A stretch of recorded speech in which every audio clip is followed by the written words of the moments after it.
시골에서 꽤 긴 시간 동안 교직 생활을 하셨잖아요. 거기서 공부 잘하는 아이들의 특징이 있을 것 같은데. 특히 시골같이 인프라가 부족한 곳에서 공부를 잘하는 아이의 뚜렷한 특징 하나는 자기주도적 학습이 된다는 거예요.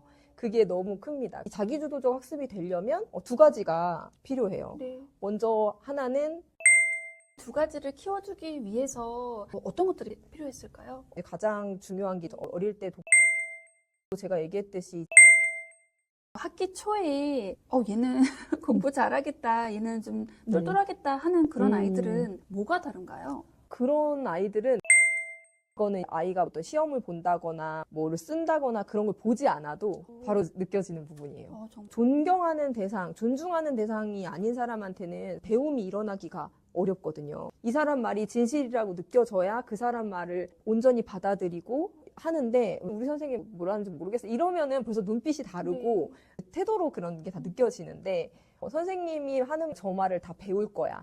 저 말을 내가 다 이해해야지 하는 표정으로 쳐다보는 아이들은 눈빛도 다르고 선생님을 대하는 태도도 다르고. 오늘도 귀한 인사이트를 전달해 주실 특별한 선생님 모셨는데요. 네, 안녕하세요. 저는 15년차 초등교사이자 초등학생 두 남매를 키우고 있는 교사 최선민이라고 합니다. 나중에 중고등학교만 가도 아이들이 엄마랑 보낼 시간이 없잖아요. 우리들끼리만 있을 수 있는 그런 공간에서 아이들이랑 특별한 시간 보내면 어떨까 해서 시골 학교도 관심이 개인적으로 있었는데 그 특별한 경험을 또 우리 선생님께서 하셨다는 이야기 들었어요. 네, 저한테는 특별한 경험이라기보다 저는 고향이어서 네. 시골에서 아이들 초등학교 3학년 때까지 있다가 이사를 왔거든요. 그럼 거의 10년 넘게. 네, 10년 넘게. 근무는 13년. 보통 생각할 때 시골에 있으면 불안하지 않나요? 왜냐면 들리는 네. 정보들은 항상 다 있잖아요. 누가 어떻다, 뭐 이렇다. 그런 것들에 대한 어떤 생각이 있으셨는지 궁금해요. 저는 일단 그렇게 크게 불안하지는 않았어요.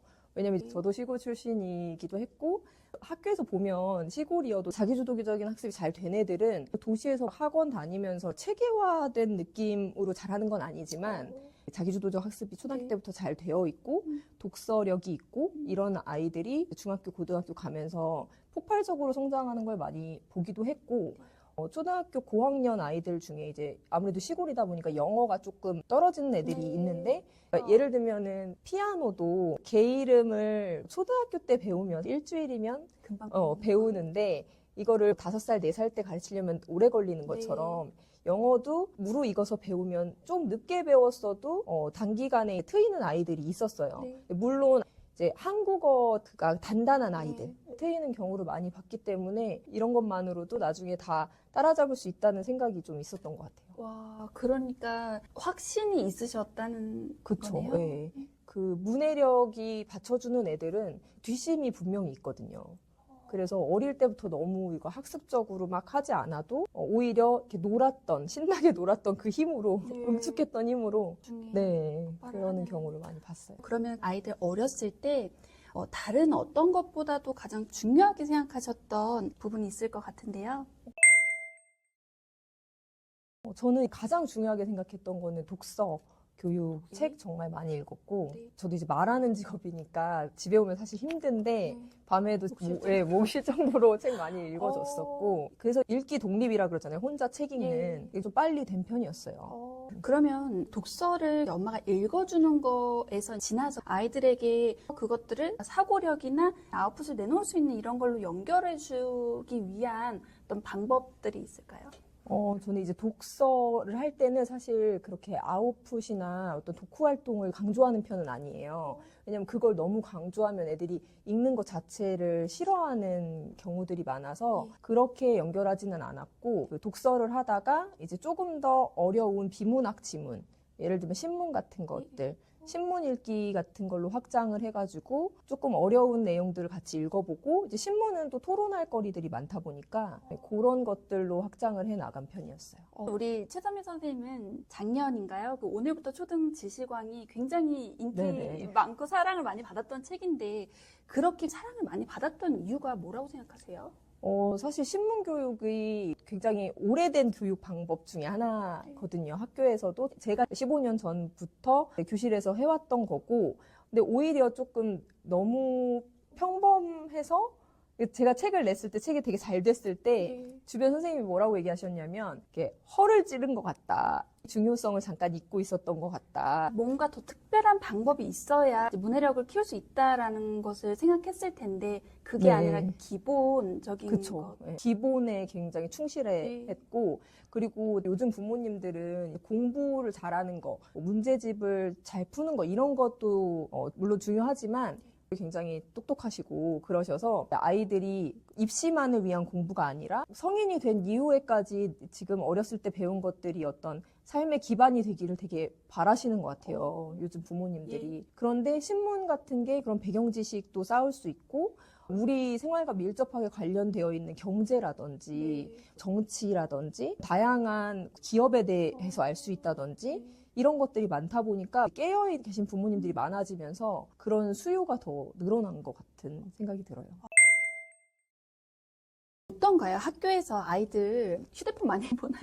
학교에서 일단 휴대폰 사용을 못하게 하니까 휴대폰을 학교 안에서 보지는 않는데 확실히 아이들이 쇼폼이나 이런 거를 엄청 많이 본다고는 느껴져요. 예를 들면 학교에서 수업 자료로 영상을 보여주려고 화면은 꺼놓은 CF 소리가 들리면 얼른 꺼도 그 앞에 한 1초를 듣고 애들이 뭔지 바로 아는 거예요. 그리고 쇼폼이 굉장히 유행을 하면서 아이들이 긴 영상 보는 거를 되게 힘들어요. 예전에 제가 신규 때만 해도 영상 자료로 수업을 하면 아이들이 재미있어 했거든요. 근데 요즘은 영상 자료로도 동기유발을 하기가 굉장히 어려워졌어요. 영상인데도 길면 아이들이 집중을 못하기 때문에. 신문 읽기를 왜 해야 되는지 우리 부모님들께 동기부여를 해주실 이유에 대해서도 말씀해 주신다면? 제가 신문 읽기가 중요하다고 생각하는 이유가 5가지가 있는데 먼저 첫 번째는 시의성 때문이거든요. 그러니까 교과서에 나온 지문들이나 아니면은 동화책 아니면 시중에 판매되는 책들 이런 것들 다 양질의 텍스트가 많지만 신문처럼 그렇게 지금 시대에 맞는 그런 매체들은 사실 흔하지는 않거든요. 그때. 예를 들면 작년 같은 경우 가장 이슈가 됐던 게 비상계엄이나 탄핵과 관련된 이런 거는 정말 딱 신문에서 다루기가 좋은 거잖아요. 이거를 만약에 책으로 만들어서 출간을 하고, 그럼 시간이 벌써 흘러버리니까 그때 딱 아이들도 적합한 시기에 가르치기에 좋은 양질의 텍스트가 신문이기 때문에 그런 점이 장점이라고 생각을 하고요. 두 번째는 어휘를 굉장히 빠르게 향상시킬 수 있는 방법이라고 생각을 해요. 그러니까 우리가 다른 것에서 통해서 배우려면 더 많은 것들을 그쵸. 통해서 해야 되는데 응집돼서 응집돼서 네. 나와 있고 또 이해하기가 더 쉽죠. 상황과 맥락을 통해서 이해하기가 더 쉽기 때문에 빠르게 어휘를 향상시킬 수 있다는 장점이 있고요. 그러다 보니까 문해력도 당연히 향상이 되고 정복성 글을 안 읽고는 살 수가 없잖아요. 학교에서 이제 학부모님들한테 주어지는 안내장이든 어디를 갔을 때 안내문이 붙어 있는 거든 다 정보성 글인데 그거는 안 읽고는 살 수가 없단 말이에요.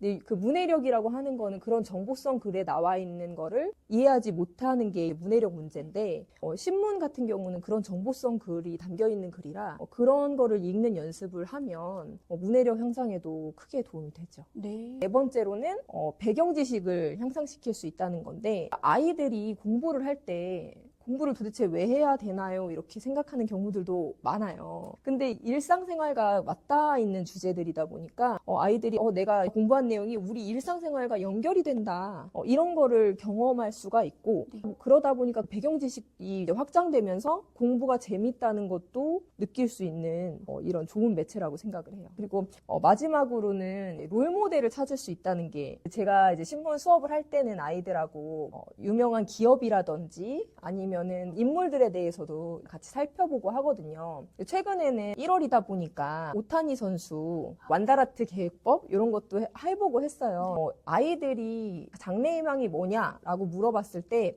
항상 1, 2위. 옛날에는 선생님이 1위였고 지금도 1위 아닌가요? 지금은 밀렸더라고요. 근데 1위가 뭐냐면 유튜버예요. 1위가 유튜버인데 제 생각에는 아이들이 진짜 선생님이 되고 싶고 유튜버가 되고 싶다기보다 자주 보고 친근한 사람이 선생님과 유튜버인 것 있다는 생각을 했어요. 아이들이 아는 직업과 이런 것들이 한정되어 있다 보니까 그래서 아이들이 사실 자기가 진짜 뭘 잘하는지 뭐를 하고 싶은지를 모르는 경우가 많고 이런 직업이 있다는 사실 자체를 모르는 경우도 많이 있어요. 요즘은 정말 사회가 다양해서 직업이 진짜 맞아. 많잖아요. 근데 그거를 이제 신문을 통해서 이런 걸 자연스럽게 느끼면서 롤모델을 찾는 것도 크게 도움이 된다고 생각을 해요. 아이들을 진짜 직업 카테고리를 늘리고 시야를 넓혀주는 데 맞아요. 굉장히 도움이 되겠네요. 네네. 선생님은 네네. 선생님이시잖아요. 네네. 그래서 신문 읽기 너무 잘해주실 것 같아요. 그런데 사실 부모님들은 신문 읽기 해야 되는데 어떻게 해야 되지? 좋은 건 알겠는데 어떻게 되는지 모르겠다. 막연하게 두려움이 있으실 것 같은데 두려움을 없애주는 말씀 좀 해주신다면? 일단 제가 항상 부모님들께 말씀을 드리는 부분이 신문 읽기는 콩나물 기르는 거라고 생각을 하고 말씀을 드려요. 네. 땅 속에서 키우는 게 아니라 물에 이렇게 띄워서 물을 주면 물이 다 빠져나가는 것처럼 보이잖아요. 네. 그런데 사실은 콩나물 되게 쑥쑥 잘 자라는 것처럼 신문 읽기도 제일 고민하시고 이게 신문 읽기가 잘 되는 건가? 라고 하시는 부분이 시켜놓고 쌓이기만 하고 네. 읽는 건지 모르겠다.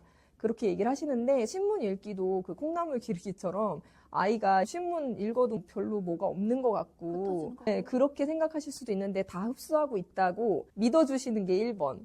그래서 그냥 제목만 보더라도 아이들이 처음부터 세세하게 읽을 수 없거든요. 처음에는 친숙해지는 탐색 기간이 반드시 필요해요.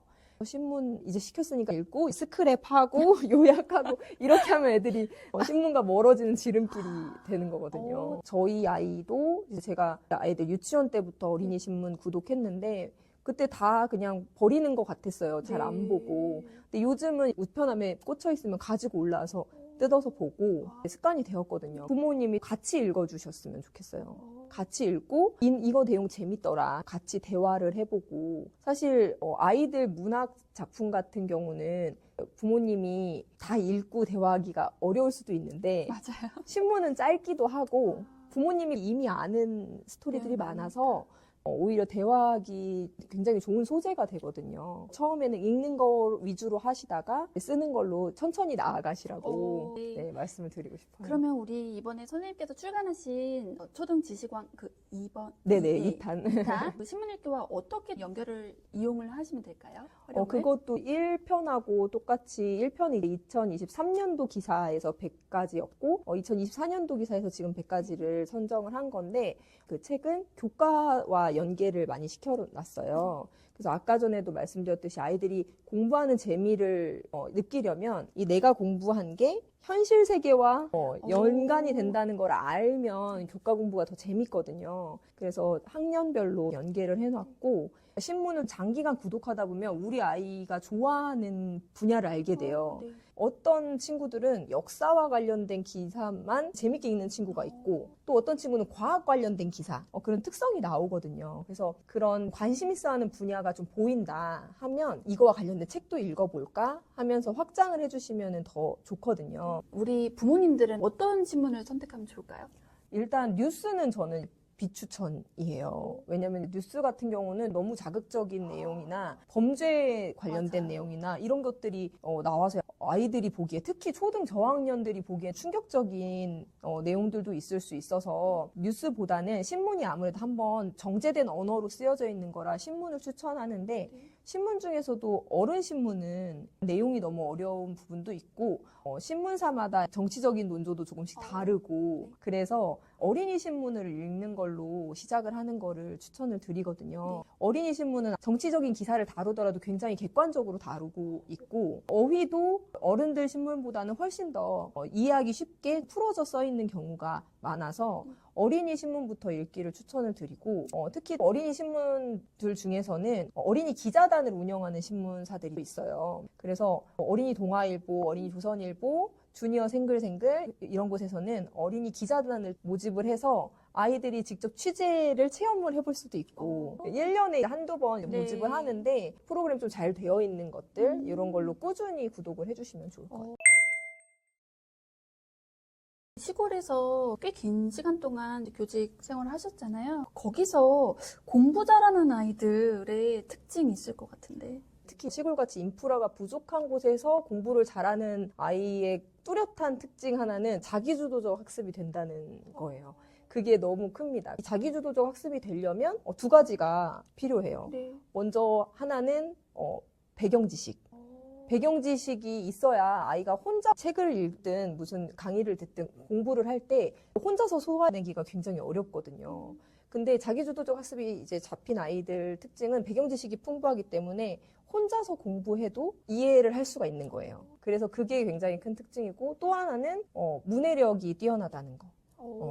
왜냐면 어떤 사람의 도움이 없이 시골에서 공부를 하는 경우에는 혼자서 읽고 이해해 나가는 능력이 있어야 가능한 거기 때문에 그 두 가지가 굉장히 중요하다고 생각을 해요. 두 가지를 키워주기 위해서 어떤 것들이 필요했을까요? 가장 중요한 게 어릴 때 독서 습관, 그리고 제가 얘기했듯이 비문학을 반드시 읽어야 된다는 거. 문학도 중요하지만 비문학 정보성 글을 읽어야 된다는 거. 이 부분이 정말 중요하고, 부모님들이 도와주실 수 있는 부분은 배경 지식이 확장될 수 있으려면 아이가 관심 가져 하는 부분을 책을 빌려주시거나 아니면 그 지역을 같이 가본다던가 아이가 학습에 흥미를 계속 가질 수 있도록 서포트를 해주시면 그럼 너무나 좋죠.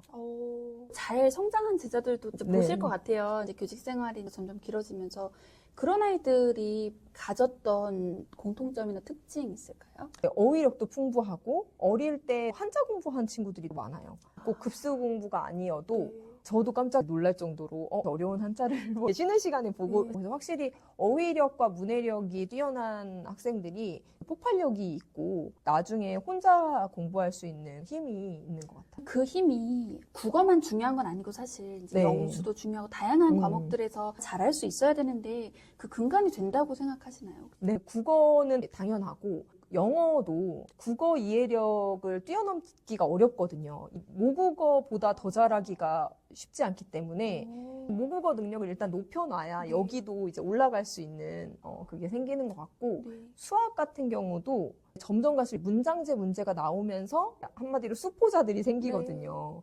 사실 연산을 못해서 수학을 못하는 애들은 드문 편이에요. 있다고 해도 선생님이 붙잡고 가르치면 금방 해요. 그 정도는. 근데 이거를 문장제 문제로 풀어놨을 때 못 푸는 거거든요. 그리고 중학교, 고등학교 가면 더 길어지니까 이게 국어 시험인지 수학 시험인지 모를 정도로 지문이 길어지면 애들이 일단 이거를 이해해야 식으로 바꾸는데 문장 자체가 이해가 안 되니까 단순화해서 식으로 바꾸기가 어려운 거여서 국어 능력이 너무나 중심이 되고, 또 사회나 과학도 마찬가지로 글을 읽고 이해하는 능력이 있으면 사실 어렵지 않단 말이에요. 사회과학 같은 경우도. 국어가 정말 근간이 되고, 사실 중고등학생이라면 다른 과목들도 신경을 써서 해야 되지만 초등학생이라면, 특히 저학년이라면은 국어에 사활을 걸어야 된다. 국어가 가장 중요하다. 라고 말할 수 있을 것 같아요. 오히려 그 시기에 영어나 수학 달리시는 분들 많이 계시잖아요. 그쵸. 그런 분들도 있는데 분명히 국어를 좀 더 읽힐 거 하시는 시간이 올 거예요.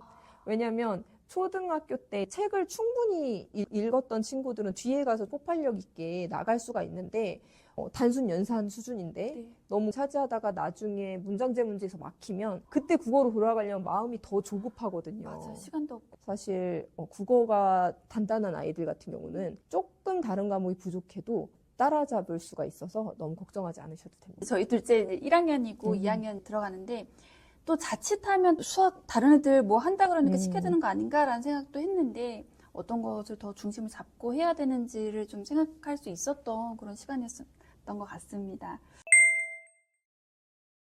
다양한 학년의 아이들을 가르쳐 보시잖아요. 학기 초에 얘는 공부 잘하겠다, 얘는 좀 똘똘하겠다 하는 그런 아이들은 뭐가 다른가요? 그런 아이들은 눈빛이 달라요.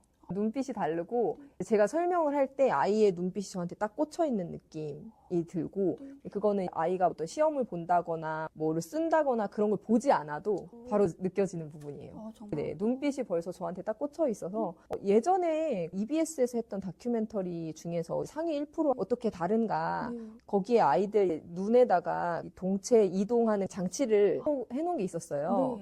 상위 1% 학생들은 선생님이 움직일 때마다 계속 이걸 따라가고 그렇지 않은 학생은 딴 데 보고 이런 게 다 나오더라고요. 수업을 하다 보면은 저한테 그렇게 눈이 탁 꽂혀 있는 애들이 있어요. 네. 그리고 그 아이들 같은 경우는 저를 너무 빤히 쳐다보니까 저도 모르게 걔를 쳐다보고 수업을 하게 돼요. 오, 거의 1대1. 네네. 그러니까 딴짓하는 친구들도 하지 못하게는 물론 보지만 이렇게 수업을 하다 보면 저도 모르게 그 친구를 쳐다보게 되고 또 그 친구가 수업을 이해가 안 되는 표정을 짓는다. 원래 그런 애가 아닌데 네. 그러면 한 번 더 설명하게 되고 오. 네, 그렇게 되죠. 적인 면에서도 좀 궁금한데요. 선생님을 존중하는 아이들이 많은 것 같아요. 왜냐하면 존경하는 대상, 존중하는 대상이 아닌 사람한테는 배움이 일어나기가 어렵거든요. 이 사람 말이 진실이라고 느껴져야 그 사람 말을 온전히 받아들이고 하는데 우리 선생님 뭐라는지 모르겠어요. 이러면은 벌써 눈빛이 다르고 태도로 그런 게 다 느껴지는데 선생님이 하는 저 말을 다 배울 거야. 저 말을 내가 다 이해해야지 하는 표정으로 쳐다보는 아이들은 눈빛도 다르고 선생님을 대하는 태도도 다르고 선생님 말이 마치 진리인 것처럼 이렇게 전적인 믿음을 보여주는 근데 그런 그런 아이들은 절대 스스로 그렇게 안 됐을 것 같은데요. 네. 부모님들도 교사를 굉장히 존중해 주시는 많이 느껴지죠. 그런 아이들은 부모님들이 이제 선생님이 하시는 말씀을 잘 들어야 되고 그게 굉장히 중요하다고 가르치시는 게 느껴져요. 이렇게 상담을 할 때 말로도 느껴지고 그래서 굉장히 이제 무한한 신뢰를 보여주시고 제가 말씀드리는 게 학교에 선생님에 대해서 조금 불만이 있다 하더라도 아이 앞에서 이렇게 선생님 험담을 하거나 하는 건 정말 아이를 위해서 좋지 않거든요. 그러면 아이가 신뢰관계가 무너지고 이제 선생님 말을 별로 중요하지 않게 듣고 만약에 그런 일이 있어도 선생님과 상담을 하고 하더라도 아이에게는 드러내지 않는 그게 자존감하고도 관련이 있는 것 같아요. 그러니까 예를 들면 엄마 나 선생님한테 혼났어 라고 얘기를 했을 때 엄마가 니네 선생님 왜 그런 거 갖고 혼내니? 이상하다 이렇게 얘기를 하면 아이도 맞아 우리 선생님 이상해 내가 별로 안 잘못한 것 같은데 나를 미워하나? 오히려 받아들일 수 있는데 부모님이 그런 얘기를 들어서 설사 서운하실지라도 아니야 너희 선생님이 너를 얼마나 예뻐하시는데 그게 사실이 아닐지라도 선생님이 되게 잘한다고 말하셨어 이렇게 좀 선의 거짓말을 해주시면서 너 너무 잘한다고 하셨는데 너를 혼내셨을 때는 너가 미워서가 아니라 뭔가 행동을 고쳐주고 싶으셨던 거겠지. 이렇게 얘기를 하면 그래 우리 선생님은 나를 좋아해. 근데 그 부분이 내가 잘못했었나? 이렇게 할 수 있는 거죠. 네, 그게 결국은 그 아이의 자존감까지 연결이 된다는 말씀. 다양한 방법들이 있겠지만 신문 읽기를 시작하셨던 특별한 계기가 있으셨을까요? 제가 초등학교 4학년 때 저희 담임 선생님께서 시사일기를 쓰라고 하셨었어요. 선생님께서 4학년에서? 네, 제가 4학년일 때 저희 담임 선생님이. 그래서 시사일기를 써오라고 신문 같은 거 보고 써오면 된다라고 하셨는데 기억에 남는 게 그 당시에 홍콩이 영국에서 중국으로 반환이 됐었거든요. 근데 저는 4학년이고 아는 것도 없고 그러는데 그거를 아빠 신문 갖다가 해서 일기를 썼는데 선생님이 잘 썼다고 읽어주시고 했던 게 기억이 나요. 그러면서 신문 읽기를 시사일기 같은 거 하면서 했고 제가 비문학 신문 같은 거를 좀 좋아했어요. 그러면서 그런 영향이었는지 그리고 또 항상 아빠가 아침마다 신문을 읽으셨기 때문에 저도 시골 출신이라 도서관도 가까이 없었고 그런데도 불구하고 항상 글쓰기 지금도 제가 작가로 살고 있지만 글쓰기는 항상 잘했고 공부를 할 때도 고등학교 때까지 계속 시골에 있었는데 굉장히 도움이 많이 됐던 것 같아요. 제가 개인적으로 모교로 첫 발령이 나서 이제 6학년 아이들 가르치면서 시사일기를 꼭 해야 되겠다 해서 제가 아이들하고 시사일기를 처음에는 그 선생님을 따라서 그냥 시사일기만 쓰다가 조금씩 변형하면서 했는데 정말 효율적으로 아이들 배경 지식과 어휘와 문해력을 향상시킬 수 있는 매체더라고요. 선생님의 스승께서 선생님한테 네네, 심어줬던 맞아요. 그 씨앗이 또 선생님이 그 학교에서 그 또 제자들에게 맞아요. 되게 감동적인데요. 그런 씨앗을 우리 부모님들이 아이들과 이 신문 읽기를 통해서 심어줄 수 있다면 얼마나 좋을까라는 생각을 했고요. 초등이라는 시기가 가장 적절한 시기라는 생각이 들어요. 네. 선생님 멀리서 와주셨는데 귀한 시간 내주셔서 감사드리고요. 마지막으로 한마디 해주시고 인사해주시면 좋을 것 같은데요. 신문 읽기는 아이들도 그렇고 부모님들도 함께 공부할 수 있는 너무 좋은 매체고 대화 나누기에도 너무 좋은 소재이기 때문에 가정에서 습관화해서 하셨으면 좋겠고 잘 정리해 놓은 저의 초등지시광도 많이 사랑해 주시면 네. 감사하겠습니다. 네, 저희 첫째가 굉장히 즐겁게 했던 지금 기억이 납니다. 네. 오늘 귀한 말씀 나눠주셔서 감사합니다.